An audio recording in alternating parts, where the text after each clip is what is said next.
hands were dragging me down into the grave, and I could feel the frozen soil collapsing around my ankles as clawed fingers dug into my flesh with a grip that burned like frostbite and fire at the same time.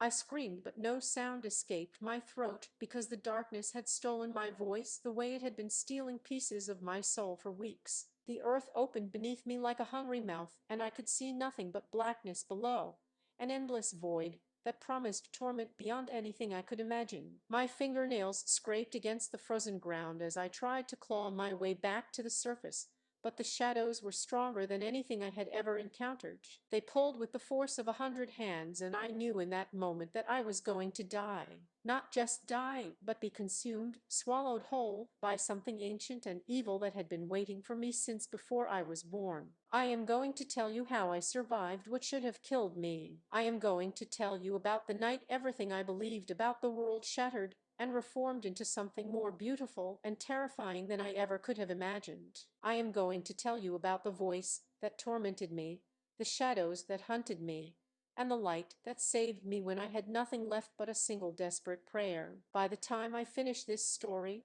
you will understand that miracles are real, that God hears us in our darkest moments, and that no darkness, no matter how powerful, can stand against divine protection.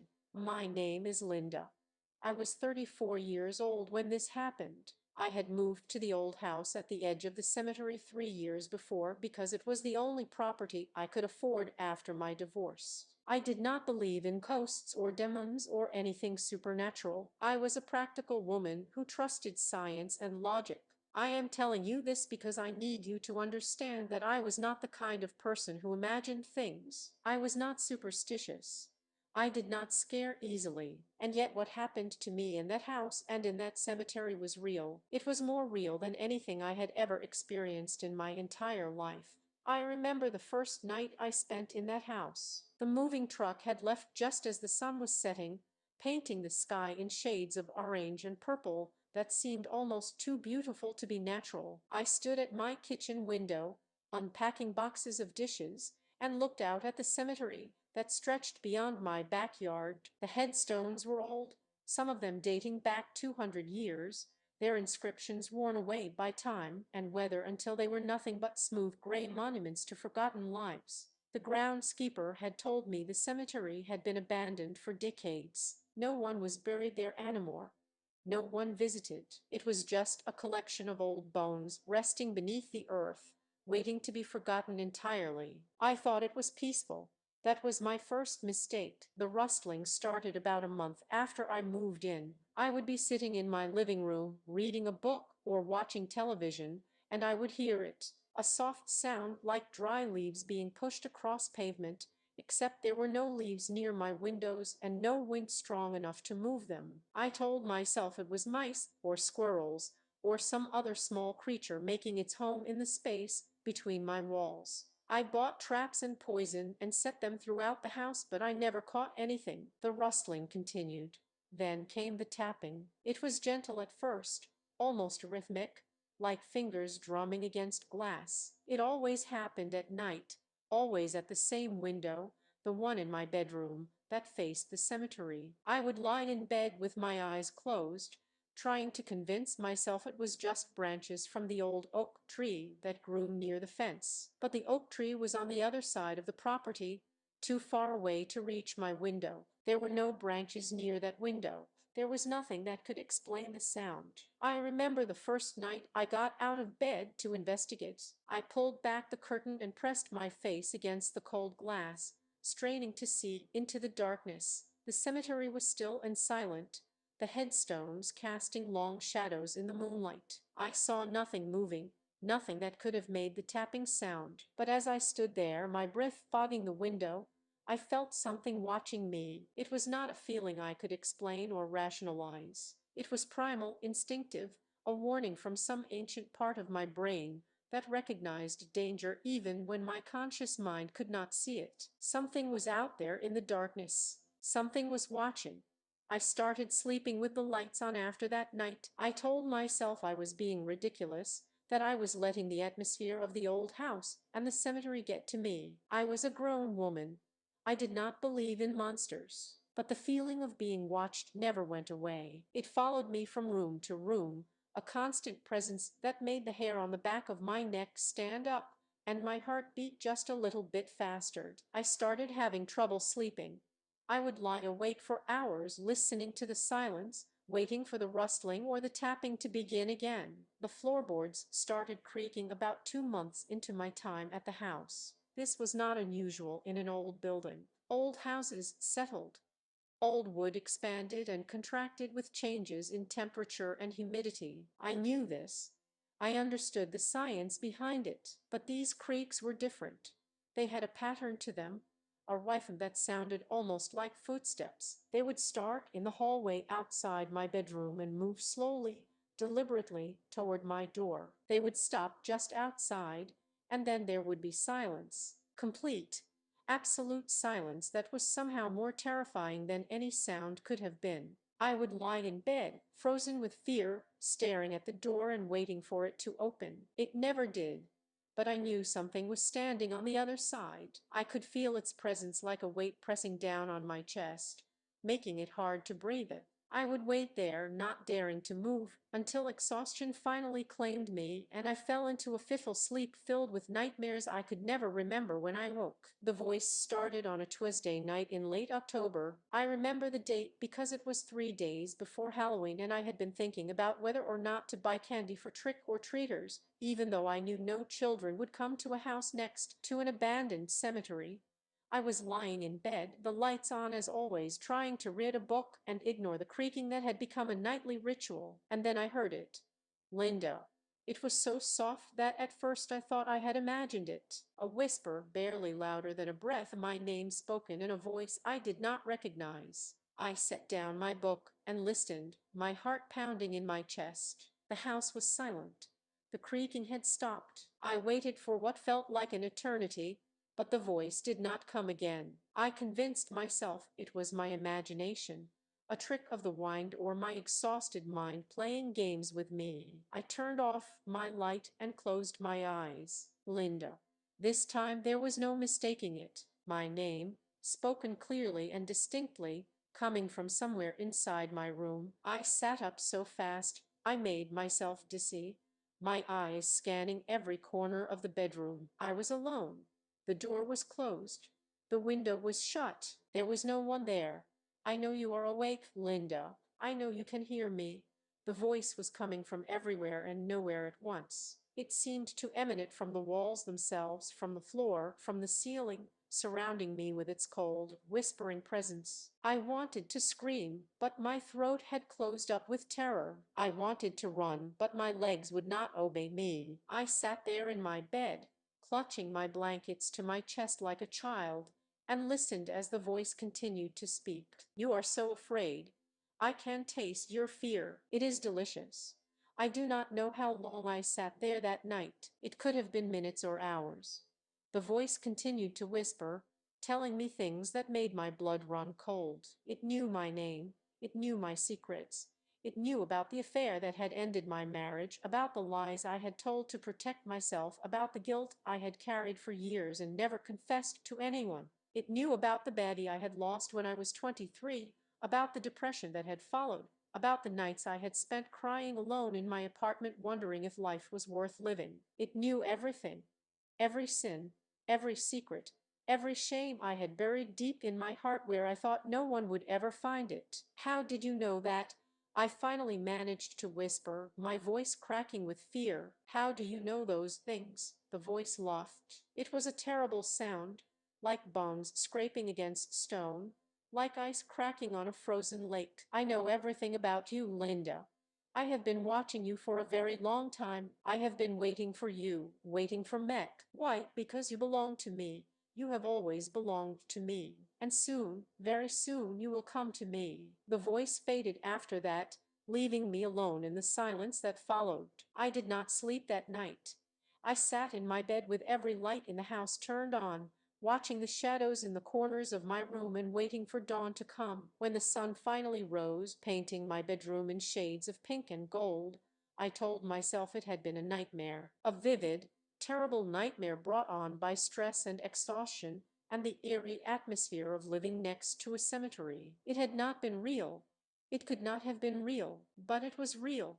And it was only the beginning. The voice came back the next night, and the night after that, and every night for the next 3 weeks. It always started the same way, with a whisper of my name so soft I could barely hear it. Then it would grow louder, more insistent, telling me things that no one else could possibly know. It told me about the time I had stolen money from my mother's purse when I was 12 years old.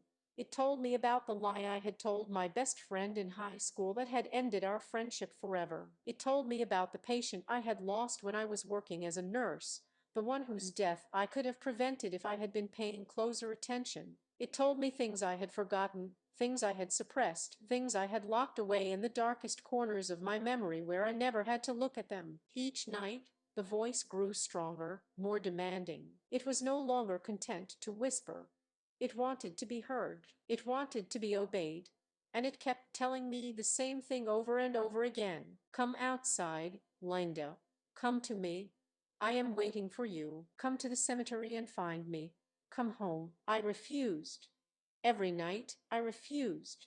I would cover my ears with my pillow and pray for the voice to stop. I would turn on music or television or anything that might drown out the whispering. I would cry and beg and plead for it to leave me alone. But nothing worked. The voice was always there, patient and persistent, wearing down my resistance one night at a time. I stopped eating. I stopped sleeping. I stopped leaving my house except for absolute necessities. I called in sick to work so many times that my supervisor finally called me and told me not to bother coming back.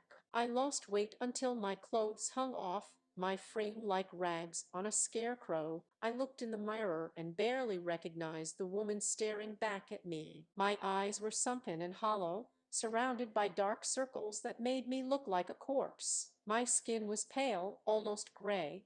I was dying, not physically, not yet, but something inside me was dying. The voice was killing me slowly, draining the life out of me night after night, and I did not know how to make it stop. I thought about leaving.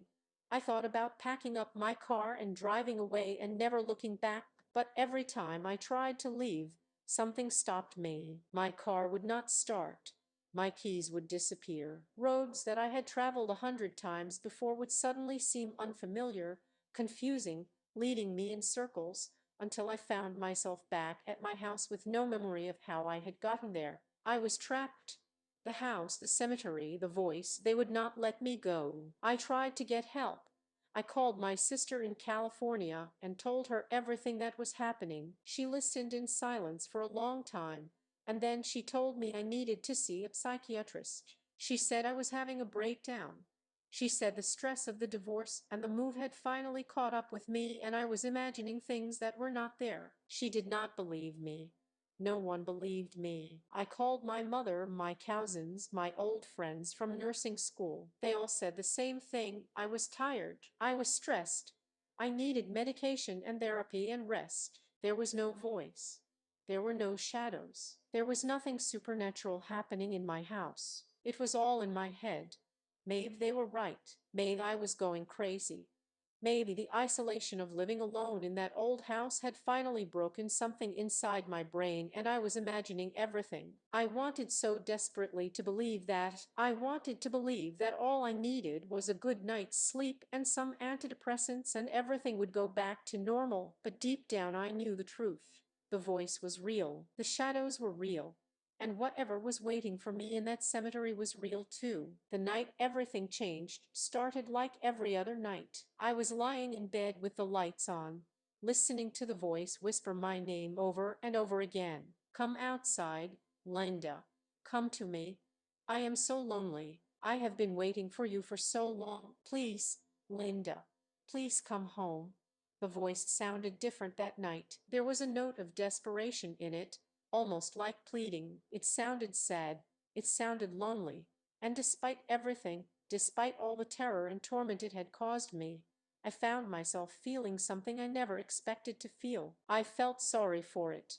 I know how insane that sounds. How could I feel sorry for something that had been torturing me for weeks? How could I feel sympathy for a voice that had invaded my home, stolen my peace, destroyed my lifer. But in that moment, lying in my bed and listening to it beg me to come outside, I heard something beneath the malice. I heard pain. I heard loneliness. I heard a soul in agony, reaching out to me because I was the only one who could hear it. Please, Linda. Please. I need you. Come to me. Come home. Before I knew what I was doing, I was getting out of bed. My legs moved of their own accord, carrying me down the hallway and through the kitchen to the back door. My hand reached out and turned the deadbolt. The door swung open and a blast of cold air hit my face, so frigid it took my breath away. The night was dark, darker than any night I had ever seen. There was no moon, no stars, nothing but an endless expanse of black sky stretching over the cemetery like a shroud. I stepped outside. The air was so cold I could see my breath forming clouds of mist with every exhale. The ground beneath my bare feet was frozen, the grass crunching under my weight as I walked. I was wearing nothing but my nightgown, a thin cotton thing that offered no protection against the bitter chill, but I did not feel cold. I did not feel anything except a strange, dreamlike detachment, as if I were watching myself from a distance, observing my own body moving through the darkness without any control over where it was going. The voice guided me. It whispered directions in my ear, telling me to turn left at the old stone angle, to walk past the row of crumbling headstones, to keep going until I reached the far corner of that cemetery where the oldest graves were hidden beneath overgrown weeds and fallen leaves. I followed its instructions without question, my feet carrying me deeper and deeper into the darkness. The cemetery was different that night. I had walked through it many times before during the day when the sunlight made everything look peaceful and serene. But in the darkness, with no moon to light my way, the cemetery had transformed into something else entirely. The headstones seemed to move in my peripheral vision, shifting position whenever I was not looking directly at them. The statues of angels and crosses that decorated some of the older graves seemed to turn their heads to follow me as I passed. The shadows between the trees were too dark, too deep, too full of shapes that should not have been there. And the ground was moving. I do not know how else to describe it.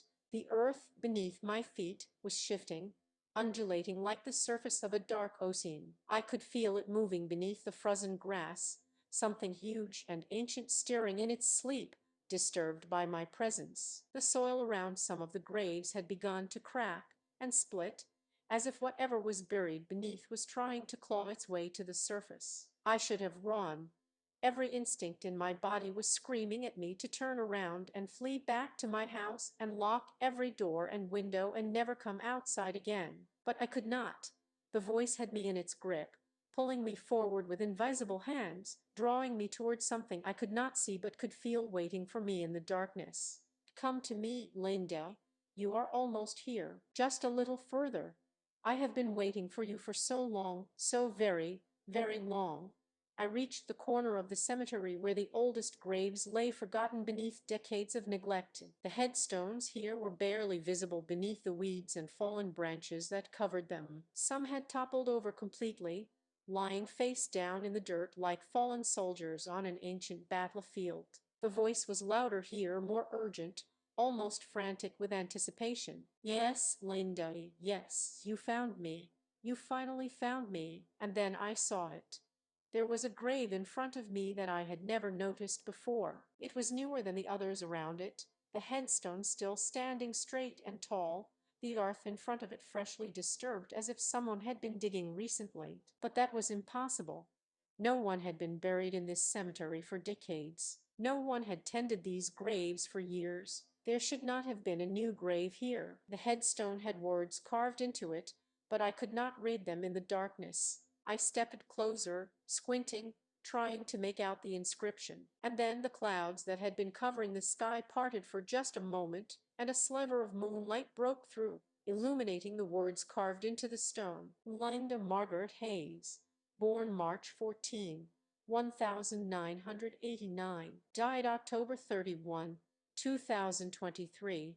My name, my birthday, and a date that was 3 days from now. I stumbled backward, my heart pounding so hard I thought it would burst out of my chest. This was not possible. This could not be real. Someone was playing a sick joke on me. Someone had carved my name into this headstone to frighten me. This was not real, but it was real. And what happened next proved it beyond any doubt. The ground in front of the grave began to tremble. At first it was subtle, just a slight vibration beneath my feet, but it quickly grew stronger until the entire cemetery seemed to be shaking. The headstones around me rattled and clattered against each other. The statues of angels toppled from their pedestals and shattered on the frozen ground. The trees groaned and swayed as if caught in a hurricane wind, though the air was completely still. And then the grave opened. The earth split apart like a wound being torn open, revealing a darkness beneath that was deeper and blacker than anything I had ever seen. It was not just an absence of light. It was an absence of everything, a void so complete and absolute that looking at it made my eyes ashy. I tried to look away, but I could not. The void drew my gaze with an irresistible force, pulling at something deep inside me, demanding that I keep watching. Hands emerged from the darkness. They were not human hands. They were too long, too thin, with fingers that ended in claws instead of nails. They were made of shadow, of darkness given form, and they were so cold that frost formed on my skin where their fingers brushed against me. There were dozens of them, hundreds maybe, reaching up from the void and grasping at the edges of the grave, pulling themselves toward the surface. And they were reaching for me. I screamed. The sound ripped from my throat with a force that surprised me, shattering the unnatural silence that had fallen over the cemetery. I tried to run, but my feet would not obey me. The hands had wrapped around my ankles, their icy grip burning my skin like frostbite. They pulled, and I felt myself sliding forward toward the edge of the grave, toward the void that waited to swallow me whole. No, I screamed. No, please, let me go. But the hands did not let go.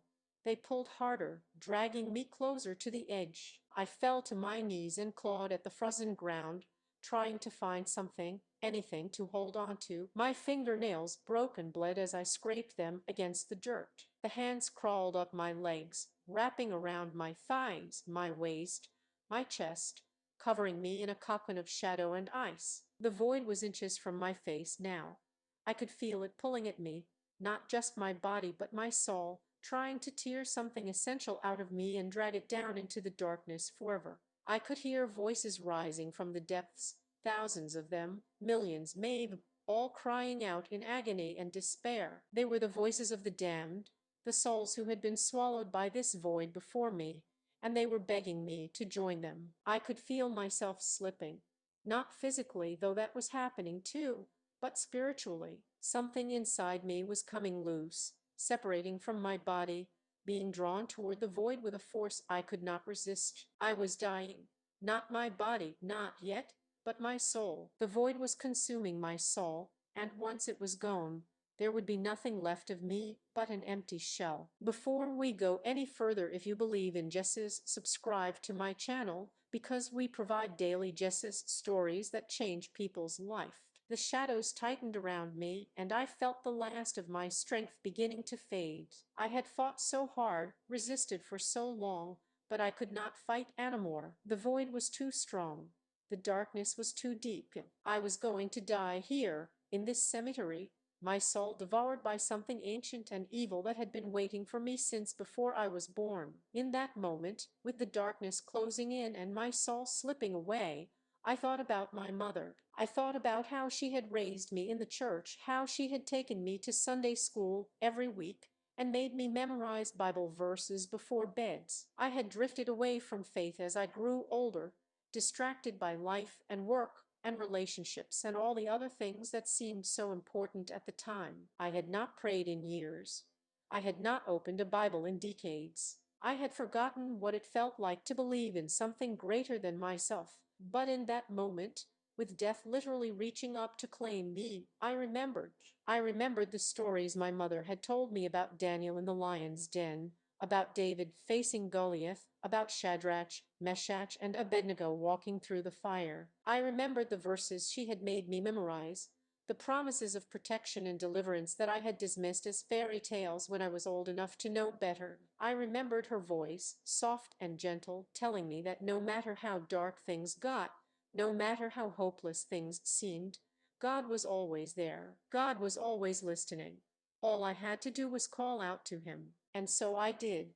I do not know where the words came from. They erupted from somewhere deep inside me, from a place I had forgotten existed, a reservoir of faith that had been buried beneath years of doubt and cynicism and pain. They burst from my lips with a force that surprised me, ringing out across the cemetery with a power that seemed to shake the very air itself.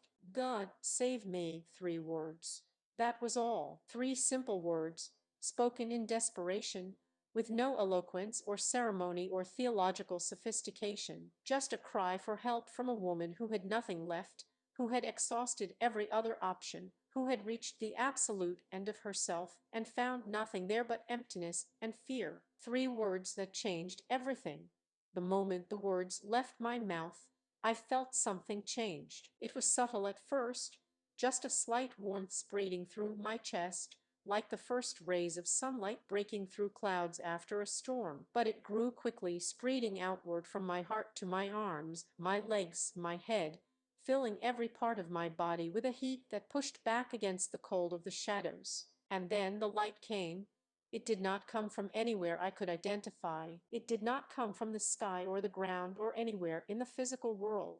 It came from everywhere at once, blazing into existence with a brilliance that made the darkness shriek and recoil. It was not just visible light, though it was certainly that, bright enough to turn the night into day. It was more than that. It was a presence, a force, a power that I could feel pressing against me from all sides, wrapping around me like arms, lifting me up like hands, holding me with a strength that made the grip of the shadows seem like nothing at all. The shadows screamed.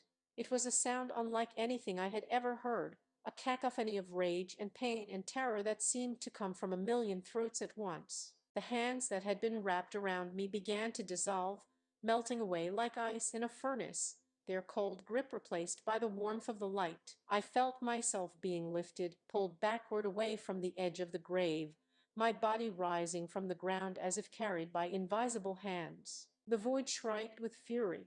I could feel its rage, its hunger, its desperate desire to consume me before I slipped away forever. It reached for me with everything it had, sending wave after wave of darkness crashing against the light that surrounded me. But the light did not waver.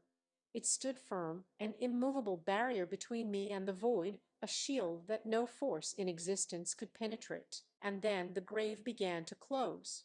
It happened slowly at first, the edges of the wound in the earth creeping toward each other like the lips of a healing cut. But it accelerated quickly, the ground sealing itself with a finality that left no trace of what had been there moments before. The hands vanished beneath the closing earth, their screams fading into silence. The void collapsed in on itself, shrinking smaller and smaller until it winked out of existence entirely. I found myself standing in the middle of the cemetery, surrounded by light, the warmth of it still coursing through my body like liquid fire. The headstone with my name on it was gone. The grave was gone. There was nothing there but smooth, undisturbed earth, as if nothing had ever happened. The light began to fade, but slowly, gently, as if it wanted to make sure I was safe before it left. I felt its warmth receding from my skin, the brilliance dimming until I could see the stars emerging overhead, countless points of light scattered across a sky that had never looked more beautiful. The air was still cold, but it was a normal cold now, clean and crisp and free of the oppressive heaviness that had plagued me for weeks. I fell to my knees, not from weakness, though I was certainly weak, but from gratitude. I knelt there on the frozen ground of the cemetery, tears streaming down my face, my body shaking with sobs that came from somewhere so deep inside me I did not know it existed. I had been saved. In my darkest moment, when I had nothing left, when I had exhausted every human option and found myself face to face with something that wanted to destroy me, I had cried out to God, and He had answered. I do not know how long I knelt there. It could have been minutes or hours.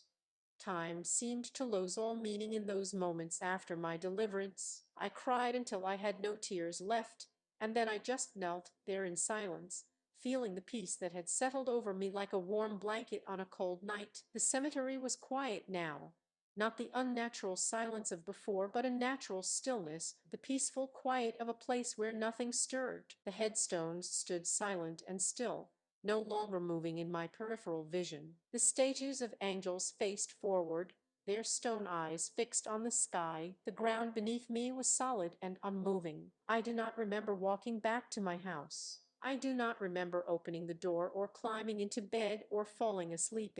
I just remember waking up the next morning with sunlight streaming through my window and a peace in my heart that I had not felt in years. The voice was gone. The shadows were gone. The oppressive weight that had pressed down on my chest for weeks had lifted completely, replaced by something light and free and full of hope. I lay there in my bed for a long time, staring at the ceiling and trying to process everything that had happened. Part of me wanted to believe it had been a dream, another nightmare brought on by exhaustion and stress. But I knew better. The scratches on my ankles from the shadow hands were still there, red and raw against my pale skin. The dirt from the cemetery was still under my fingernails. The tears had left salt trails on my cheeks that I could still feel. It had been real, all of it. The voice, the shadows, the void, the light. It had all been real. I got out of bed and walked to the back door. The cemetery stretched out beyond my backyard, the same as it had always been, old headstones standing in silent rows, withered statues keeping watch over the forgotten dead. But it looked different to me now. It was no longer a place of fear and dread. It was a place where I had witnessed something miraculous, something that defied all logic and reason, something that proved beyond any doubt that there was more to this world than what we could see and touch and measure. I walked out into the cemetery, following the path I had taken the night before. The morning sun was warm on my face, and the air smelled clean and fresh, like it had been washed by rain. I walked past the old stone angel, past the rows of crumbling headstones, until I reached the far corner where the oldest graves lay forgotten beneath the weeds. There was no new grave. There was no headstone with my name on it. There was nothing but undisturbed earth, exactly as it had been for decades. I stood there for a long time, looking at the spot where I had almost died, where something from the darkness had tried to claim me, where God had intervened and saved me from a fate worse than death. I did not know why I had been targeted. I did not know what the voice was or where the void led or what would have happened to me if I had been swallowed by the darkness. But I knew one thing with absolute certainty. I knew that I had been saved, not by my own strength or cleverness or any virtue of my own. I had been saved by grace, by divine intervention, by a power that was greater than any darkness that existed.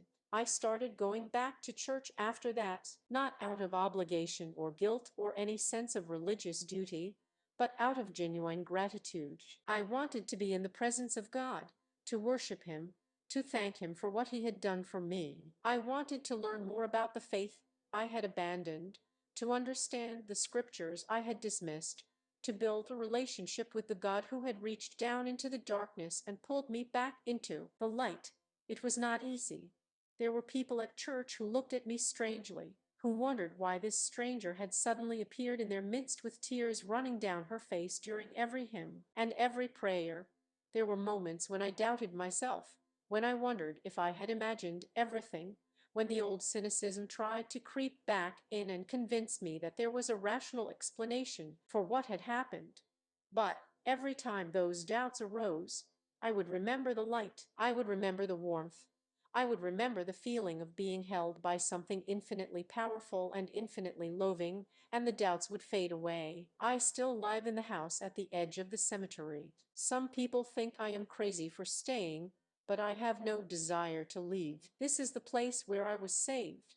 This is the place where I learned that God is real and that He hears our prayers and that no darkness, no matter how powerful, can stand against His light. The cemetery is not a place of fear for me anymore. It is a place of remembrance, a monument to the miracle that saved my life. I walk through it every morning now. I read the inscriptions on the headstones and think about the people who were buried there, the lives they lived, the loaves they knew, the hopes they carried. Some of them were believers, I think. Some of them probably cried out to God in their final moments, just as I did. Some of them were probably saved, just as I was, and I pray. Every morning as I walk through the cemetery, I pray. I pray for the souls of the dead, that they found peace in whatever came after. I pray for the living, that they might find faith before they face their own moments of darkness. I pray for myself, that I might never forget what happened to me, that I might never take for granted the miracle of my salvation. I want you to understand something. I am not telling you this story because I think I am special or because I want attention or because I have anything to gain from sharing it. I am telling you this story because I believe it needs to be told. I believe there are people out there who are going through their own dark nights, who are hearing their own voices, who are being pulled toward their own voids. I believe there are people who have given up hope, who think they are too far gone, who think no one is listening when they cry out for help. I am telling you that someone is listening. I am telling you that no matter how dark things get, no matter how hopeless things seem, there is a light that can pierce any darkness. There is a power that can break any chain. There is a God who loves you, who hears you, who is waiting for you to call out to him so he can reach down and pull you back into the light. I know because he did it for me. He did it for a divorced nurse living alone in an old house next to a cemetery, a woman who had not prayed in years, who had lost her faith and her hope and nearly lost her soul. He reached down into the darkness and saved me when I had nothing left but three desperate words. God, save me. That is all it takes. That is all you have to say. You do not need fancy words, or perfect theology, or a lifetime of good deeds. You just need to cry out. You just need to ask. You just need to believe, even if it is only for a moment, that there is someone listening who has the power to save you. He is listening. He has always been listening, and he is waiting for you, just as he was waiting for me, ready to reach down and pull you back into the light the moment you call his name. I do not know what comes next for me. I do not know what God has planned for my life or what purpose he saved me for, but I know that I am alive. I know that I am free. I know that the darkness that tried to claim me has been defeated, not by anything I did, but by the light of God that shone into my darkest moment and drove the shadows away. The cemetery is quiet now. The voice is gone. The shadows have retreated. The only sounds I hear at night are the normal sounds of an old house, the creaking of settling wood, the whisper of wind against windows, the peaceful silence of a life restored. I sleep with the lights off now. I am not afraid anymore. I want to end this story with a challenge. If you have listened this far, if you have heard what I have to say and felt something stirring in your heart, I want you to do something. I want you to pray. Right now, wherever you are, whatever you are doing, I want you to stop and close your eyes and talk to God. Tell him what you are feeling. Tell him what you are afraid of. Tell him about the darkness in your life, the voices that torment you, the voids that threaten to swallow you whole, and then ask him to save you. You do not have to use fancy words. You do not have to know the right prayers or the proper formulas. You just have to be honest. You just have to be real. You just have to reach out to him with whatever faith you have, even if it is only a tiny seed, and trust that he will meet you where you are, because he will. He met me in a cemetery in the middle of the night, surrounded by shadows and on the edge of a void, and he saved me. He will do the same for you. All you have to do is ask. I want to leave you with one final thought. The night I was saved, when the light surrounded me and the darkness fled, I felt something that I have never been able to put into words. It was more than peace. It was more than comfort. It was a knowing, a deep and unshakable certainty that I was loved, not because of anything I had done or anything I deserved, but simply because I existed, simply because I was his child. That love is available to you too. That light is waiting to shine into your darkness. That God is ready to reach down and save you, no matter what you have done, no matter where you have been, no matter how far you have fallen. All you have to do is call out to him. God, save me. 3 words. That is all it takes. 3 words that can change your life forever, just as they changed mine. I believe in miracles because I have seen one with my own eyes and felt one with my own heart. I believe that God is real and that he answers prayers, and that no force in this world or any other can stand against his power. I believe that you can be saved, just as I was saved, if only you will reach out and ask. So I am asking you now, do you believe in miracles? If you do, type Amen in the comments. Type it as a declaration of faith, as a statement of belief, as a prayer rising up to a God who is always listening. Type it and know that you are not alone, that there are others out there who have faced the darkness and found the light, that there is a community of believers who will stand with you and pray for you and support you on your journey. Amen. That is how my story ends. Not with fear, but with faith. Not with darkness, but with light. Not with death, but with life, abundant and eternal and filled with the love of a God who saves. May you find that same light in your own darkness. May you hear that same voice calling you home, not to a void, but to a Father who loves you. May you know the peace that surpasses all understanding, the joy that comes from being rescued, the hope that springs from knowing you are never, ever alone. God bless you. God keep you. God shine his light upon you and give you peace. And remember, no matter how dark the night becomes, the light is always stronger. The light is always there. The light will never, ever let you go.